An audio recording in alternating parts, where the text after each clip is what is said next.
Michael "Iron Mike" Rodriguez never wanted to be a cop. The badge felt heavy in his pocket as he walked the midnight streets of downtown Detroit, where broken glass crunched under his boots like fallen stars. 28 years old, 6'2", with hands that could crush a man's windpipe or gently hold a crying child, Mike carried both tenderness and fury in equal measure.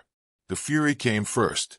Born in the projects of East Detroit, Mike learned early that the world divided into two kinds of people: those who took what they wanted, and those who got taken from.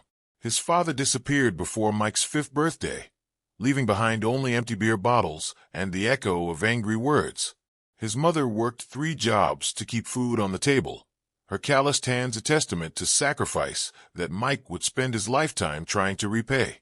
School meant nothing to a kid who watched drug dealers drive Cadillacs while his mother counted pennies for milk. By 15, Mike's fists had earned him a reputation on the streets. He wasn't cruel, never picked on the weak or innocent, but cross him, and you'd learn why they called him Iron Mike. His knuckles bore the scars of 100 fights, each one a lesson written in blood and bruises. The night everything changed started like any other. Mike was walking home from his job at the auto plant, 3rd shift keeping food on the table and his mind off darker paths. The screaming cut through the October air like a knife through silence. In the alley behind Murphy's bar, 3 men had cornered a young woman. Her purse lay scattered on the ground, contents spilling across cracked asphalt like seeds on barren soil. Mike didn't think. Thinking was for people who had choices. He charged into the alley with the fury of righteous anger, his fists finding targets with mechanical precision. The first attacker went down hard, jaw cracking against Mike's right hook. The second pulled a knife, but Mike's street-hardened reflexes served him well. He grabbed the man's wrist, twisted until bone snapped, and watched the blade clatter away into darkness. The third man ran. They always did when they realized they'd picked the wrong victim to terrorize. The woman was Sarah Martinez, 24 years old, a social worker who'd been walking to her car after a late community meeting. Her dark eyes held tears and gratitude in equal measure as she looked up at her unlikely savior. Mike helped her gather her scattered belongings, his rough hands surprisingly gentle as he collected her keys and wallet from the grimy ground. "Thank you," she whispered, voice shaking but strong. "I don't know what would have happened if you hadn't." "Don't think about it," Mike interrupted, his voice gruff with emotion he couldn't name. "You're safe now. That's what matters." But as they waited for the police to arrive, something shifted inside Iron Mike Rodriguez. Sarah talked about her work with at-risk youth, about kids who reminded him of his younger self, angry, lost, looking for someone to believe in them. She spoke of second chances and the power of hope, concepts that felt foreign to a man who'd built his life on concrete realities and brutal truths. When Detective James Murphy arrived to take their statements, Mike watched how the older cop treated Sarah with respect and genuine concern. Murphy had 30 years on the force, gray hair and tired eyes that had seen everything the city could dish out. But his voice remained kind, his manner professional yet compassionate.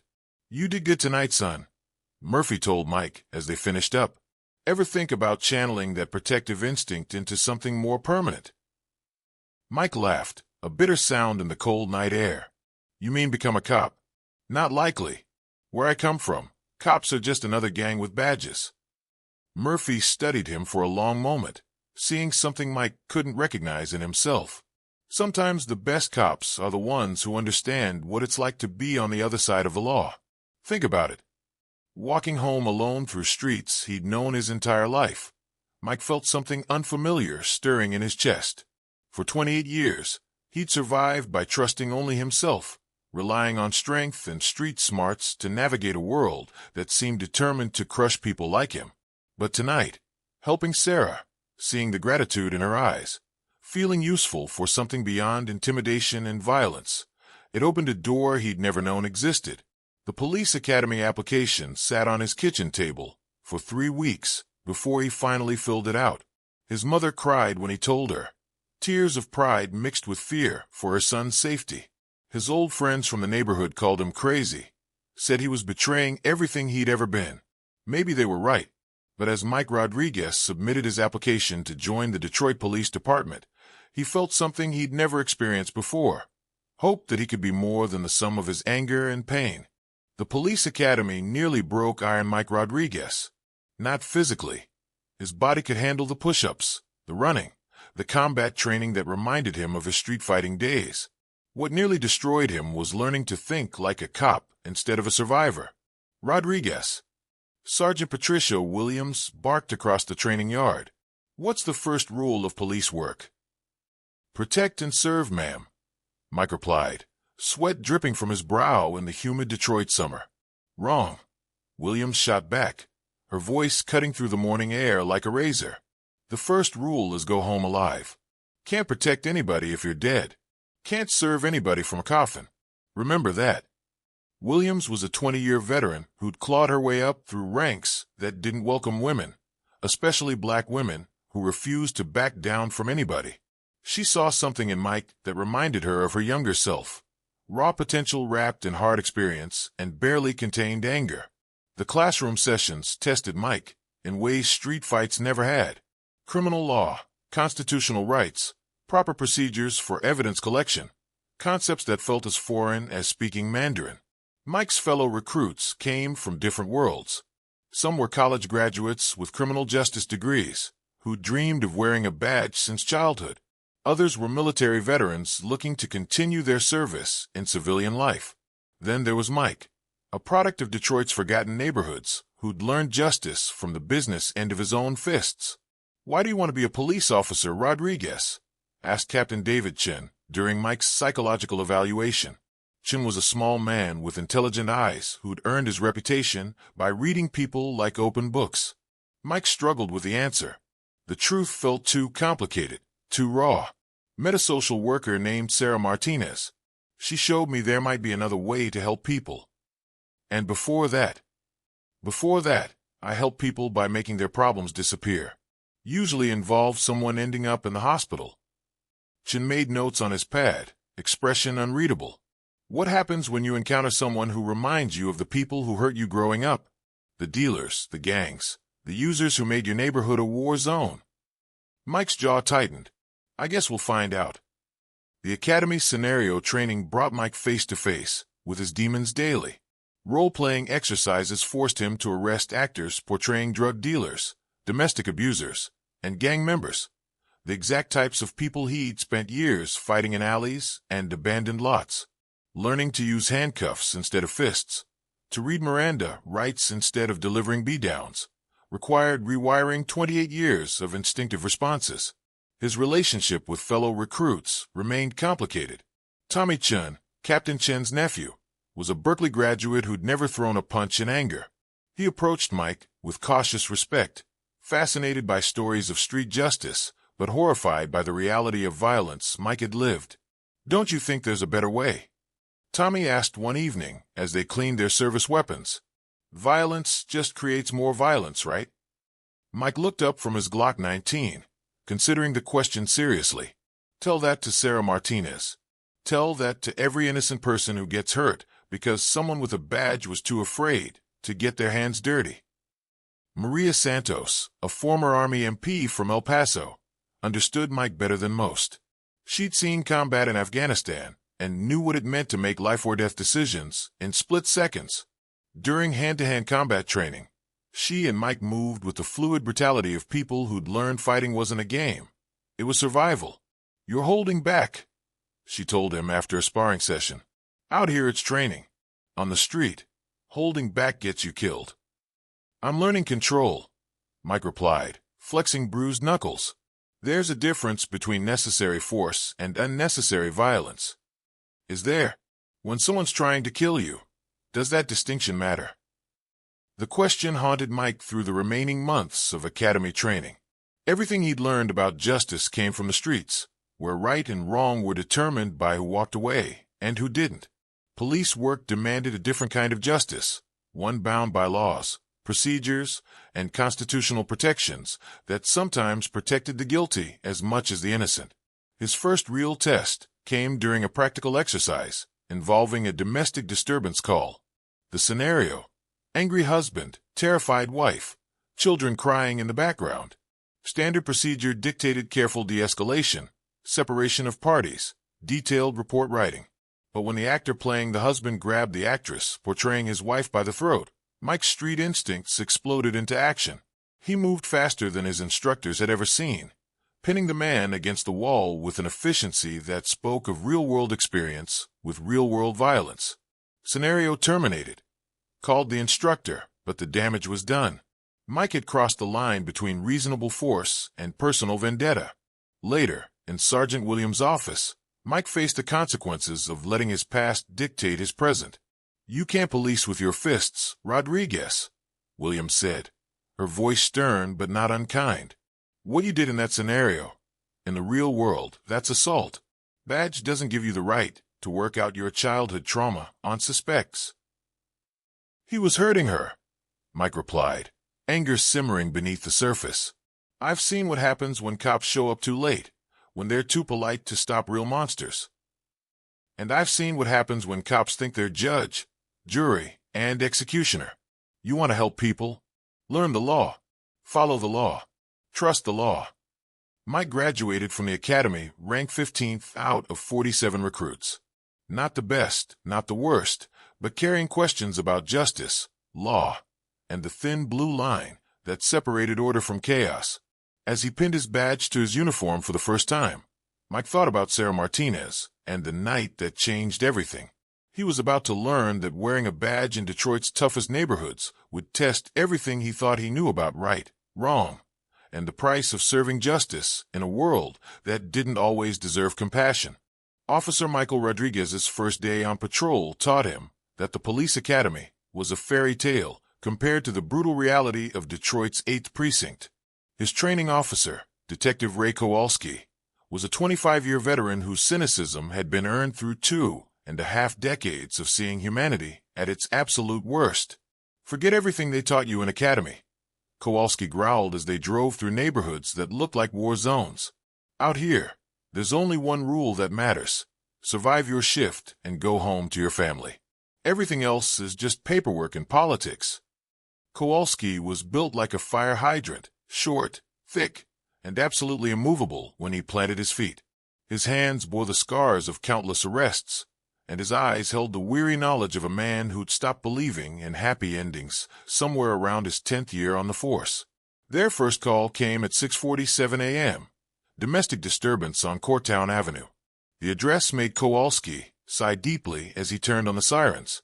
"Ramirez family," he explained to Mike as they raced through morning traffic. "We've been here 14 times this year. Manuel beats his wife Rosa when he drinks, which is every day ending in Y. Rosa calls us, we arrest Manuel, Rosa bails him out.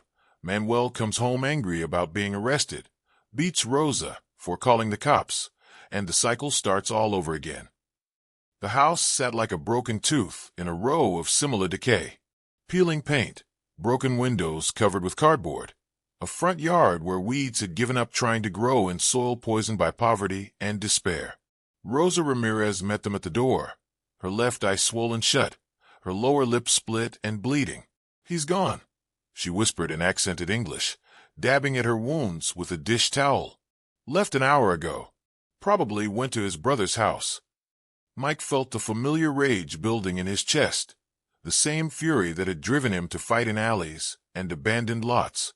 Rosa was maybe 30 years old, but violence had aged her beyond her years. Her hands shook as she tried to clean blood from her face.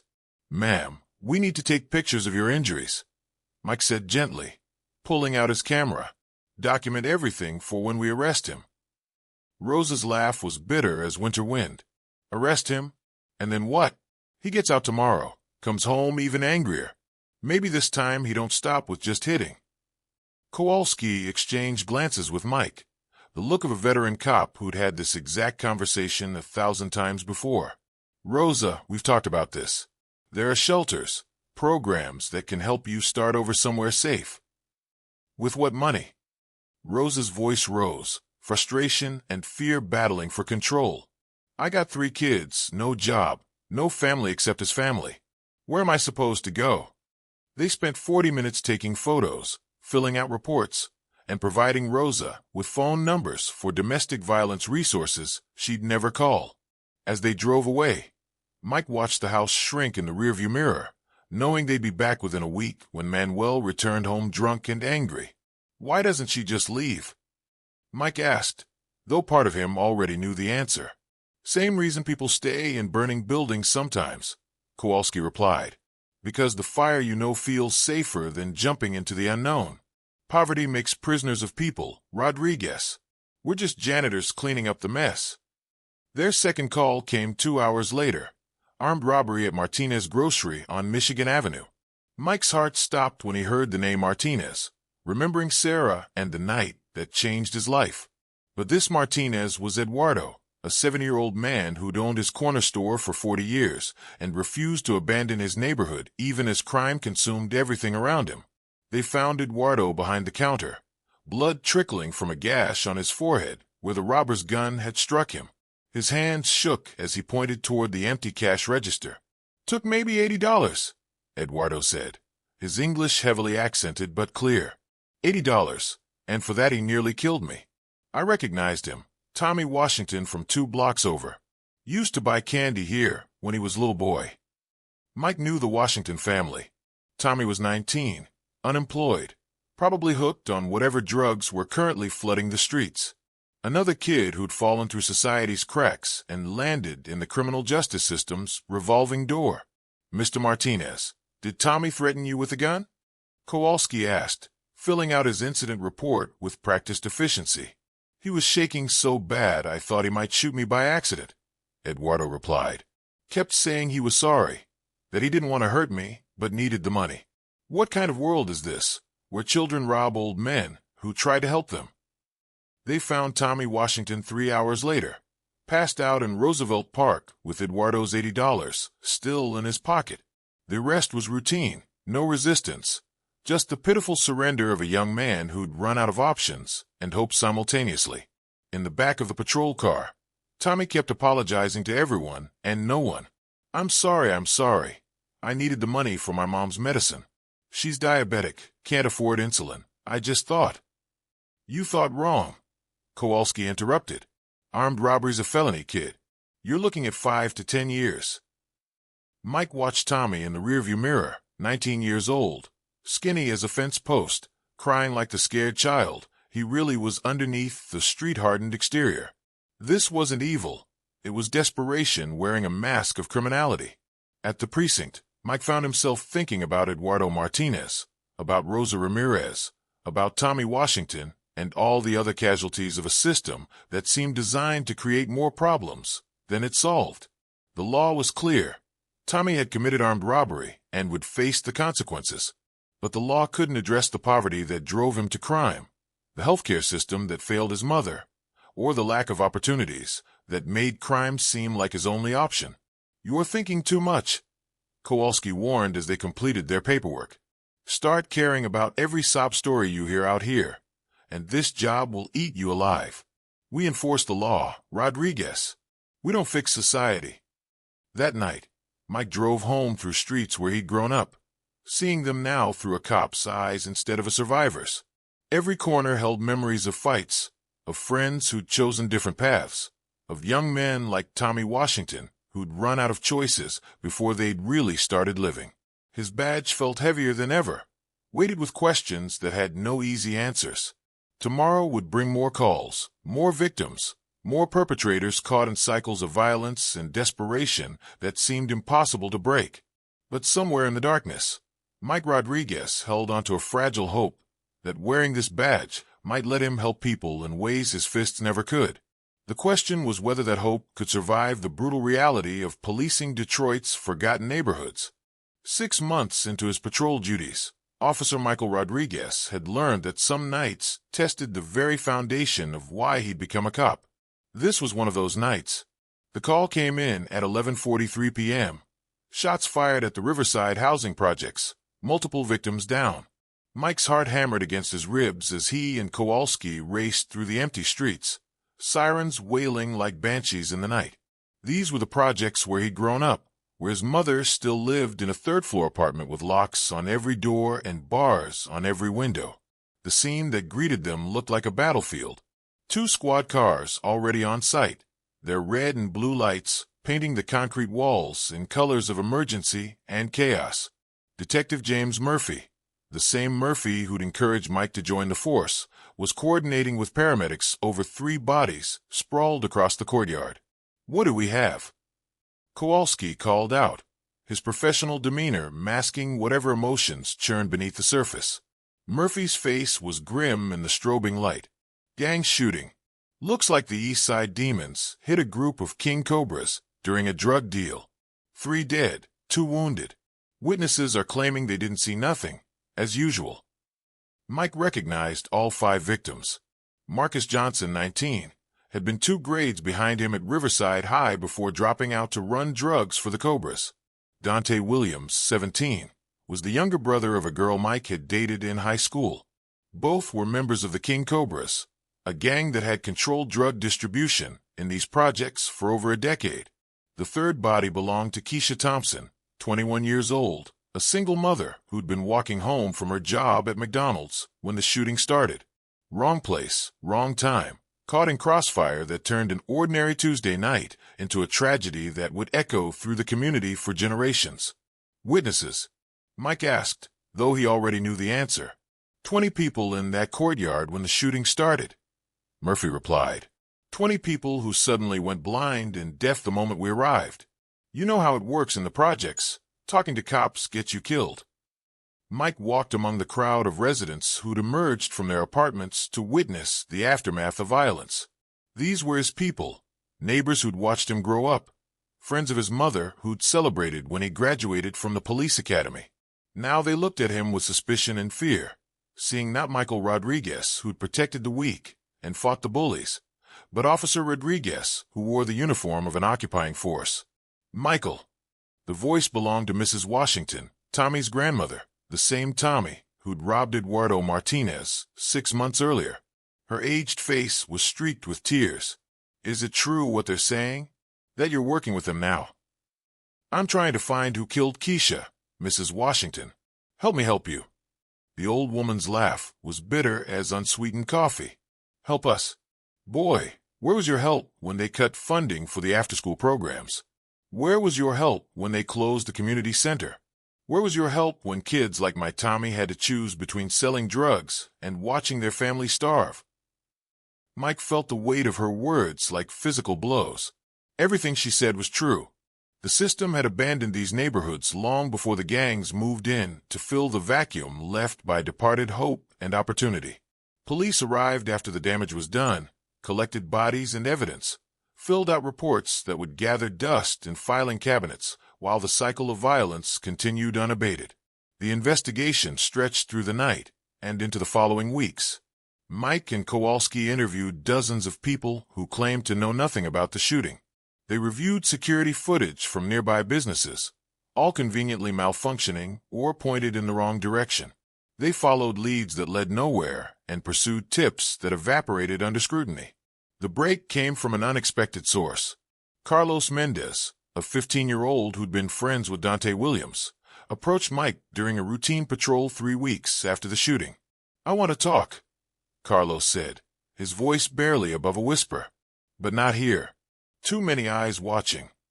They met the following evening at the abandoned Packard plant, a cathedral of rust and broken dreams where Detroit's industrial past crumbled into urban decay. Carlos was scared. Mike could see it in the way his hand shook, in the constant glances over his shoulder, in the sweat that beaded on his forehead despite the cool evening air. "I saw who did it," Carlos began, his words tumbling out like water through a broken dam. "Rico Martinez and 2 guys I didn't recognize. They came looking for Marcus, said he'd been selling on their territory. Dante just happened to be with Marcus when they showed up. Keisha." Carlos's voice broke. "Keisha was just walking home from work. She didn't deserve to die." Rico Martinez was a known associate of the East Side Demons, a 24-year-old with a record stretching back to juvenile court. Mike had arrested him twice in the past 6 months, once for drug possession, once for assault. Both times, Rico had been back on the streets within days, protected by lawyers his drug money could afford and a system that treated violent crime like a minor inconvenience. "Carlos, you willing to testify to what you saw?" Mike asked, though he already knew the answer would complicate everything. The boy's eyes widened with terror. Testify. Man, you crazy? Rico finds out I talked to you. I'm dead. My whole family's dead. You can't protect us from what comes next. Mike stared out across the abandoned factory floor, seeing his reflection in broken windows that had once looked out on American prosperity. Carlos was right. The police couldn't protect witnesses from gang retaliation. The system was broken, designed to punish crime after it happened rather than prevent it from occurring in the first place. What if I told you there might be another way? Mike said slowly, an idea forming in his mind that would either save lives or destroy his career. What if Rico Martinez disappeared from the streets without anyone knowing why? Carlos studied Mike's face in the dim light, seeing something in the officer's expression that reminded him of the Iron Mike Rodriguez, who'd once protected these neighborhoods with his fists instead of his badge. You talking about street justice? I'm talking about justice, period. Sometimes the law isn't enough to protect innocent people. That night, Mike sat in his apartment staring at his badge, knowing he stood at a crossroads that would define not just his career but his soul. On one side lay the path of legal procedure, proper channels, and bureaucratic processes that would likely result in Rico Martinez walking free, while witnesses like Carlos lived in constant fear. On the other side lay something darker, but perhaps more honest, a return to the streets where justice was swift, brutal, and final, where protecting the innocent meant destroying those who preyed on them, regardless of what the law said about proper procedure. Mike thought about Keisha Thompson, walking home from McDonald's with dreams of a better life for herself and her daughter. He thought about Mrs. Washington, crying over another young life lost to senseless violence. He thought about Carlos, a 15-year-old boy who wanted to do the right thing, but knew the system couldn't protect him from the consequences. As dawn broke over Detroit's skyline, painting the sky in shades of hope and despair, Officer Michael Rodriguez made a decision that would change everything. The badge in his hands felt heavier than ever, weighted with the knowledge that sometimes protecting and serving required stepping outside the law he'd sworn to uphold.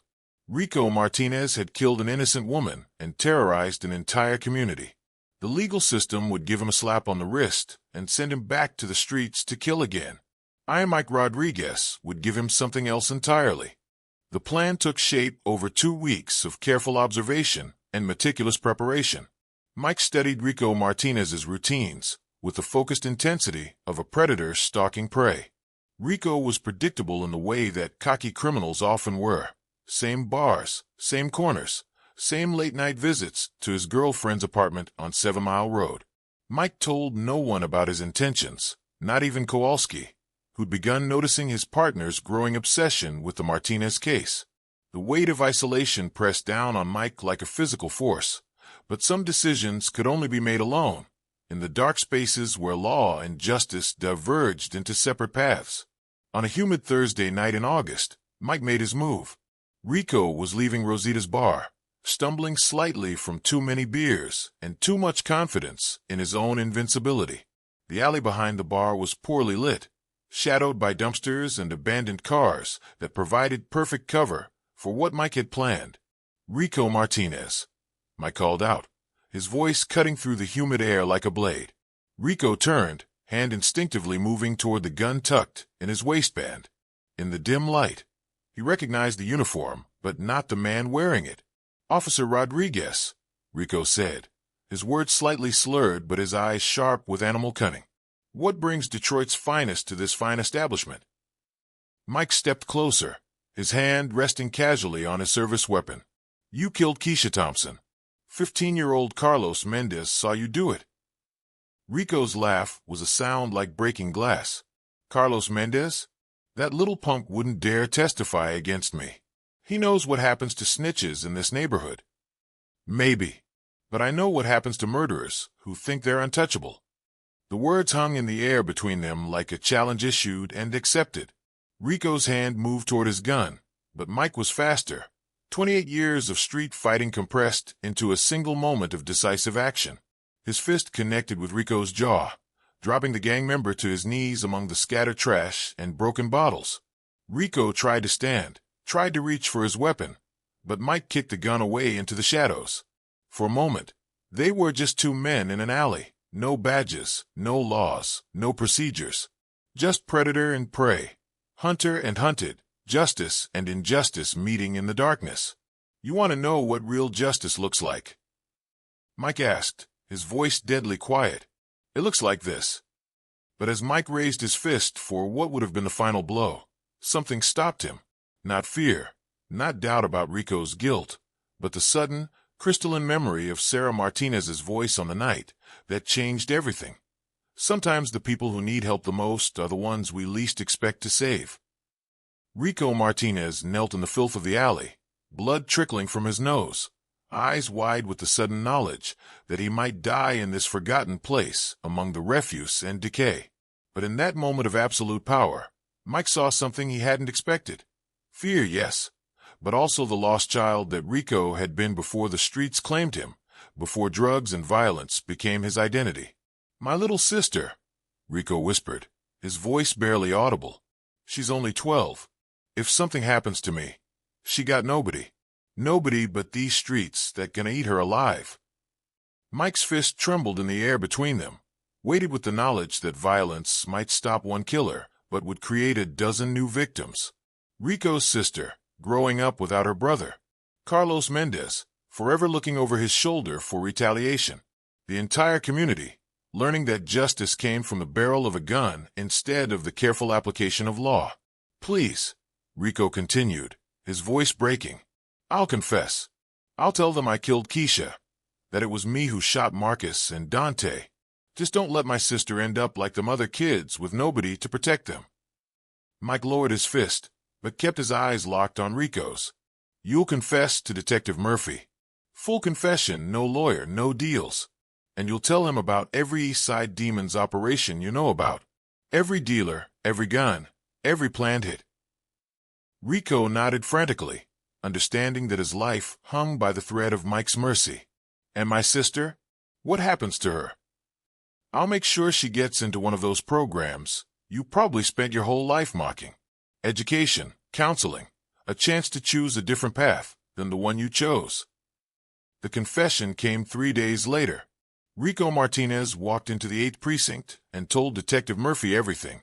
Not just about the shooting that killed Keisha Thompson, but about 2 years' worth of East Side Demons criminal activity. Names, dates, locations, planned operations that would have claimed dozens more innocent lives. Murphy was skeptical at first. Street criminals didn't usually volunteer comprehensive confessions that would put them away for life. But Rico's story never wavered, never changed, never showed the inconsistencies that marked false confessions. The physical evidence supported every detail, and corroborating arrests based on Rico's information yielded weapons, drugs, and additional confessions that rolled up half the gang's leadership. What made him talk? Murphy asked Mike as they watched Rico being led away in handcuffs to begin a life sentence. Mike considered the question carefully. Maybe he finally realized that some choices you can't take back. Maybe he got tired of looking at himself in the mirror and seeing a killer instead of a man. The truth was more complicated than that, and Mike knew it. Rico had confessed because he'd seen death in an alley and chosen life instead. Not just his own life, but his sister's, Carlos Mendez's, and all the other potential victims who would be spared because the East Side Demons' power structure had collapsed. 6 months later, Mike received a letter from Rico in prison. 3 pages of surprisingly articulate writing about redemption, responsibility, and the weight of choices that echoed across generations. Rico had enrolled in college courses, was working toward his GED, and had started a program for at-risk youth that brought speakers into schools to talk about the real consequences of gang life. His sister Maria was thriving in a charter school program, maintaining a 3.8 GPA and talking about becoming a doctor. Carlos Mendez had testified in 3 additional cases, helping put away dealers and gang members who'd terrorized his neighborhood for years. The Riverside housing projects weren't safe. Nowhere in Detroit was truly safe, but they were safer than they'd been in a decade. On his 2nd anniversary as a police officer, Mike Rodriguez stood in the same alley where he'd nearly become the very thing he joined the force to fight against. The spot where Rico Martinez had knelt in the dirt, begging for mercy, reminded Mike that justice wasn't always about punishment. Sometimes it was about redemption, about giving people the chance to choose differently than they had before. His radio crackled to life. All units, domestic disturbance on Courttown Avenue. Possible weapons involved. Mike smiled grimly, recognizing the address. Rosa Ramirez again, probably. Manuel likely drunk again, angry again, violent again. The cycle that seemed impossible to break, the problems that couldn't be solved with fists or badges or good intentions alone. But as Officer Michael Rodriguez drove through the streets of Detroit toward another call, another crisis, another chance to make a difference, he carried with him the hard-won knowledge that sometimes the law wasn't enough, and sometimes it was more than enough. Sometimes justice required mercy, and sometimes mercy required the strength to walk away from violence even when violence seemed like the only answer. The badge on his chest caught the morning sunlight as he raced toward whatever crisis awaited him next, carrying the weight of every choice he'd made and every choice he'd chosen not to make.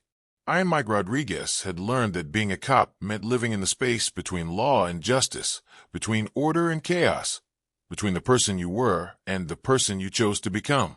In Detroit's forgotten neighborhoods, that was the only kind of justice that mattered, the kind that understood that everyone, even killers like Rico Martinez, deserved a chance to choose redemption over destruction, even if that choice came at the end of a fist in a dark alley, where mercy and justice met in the balance.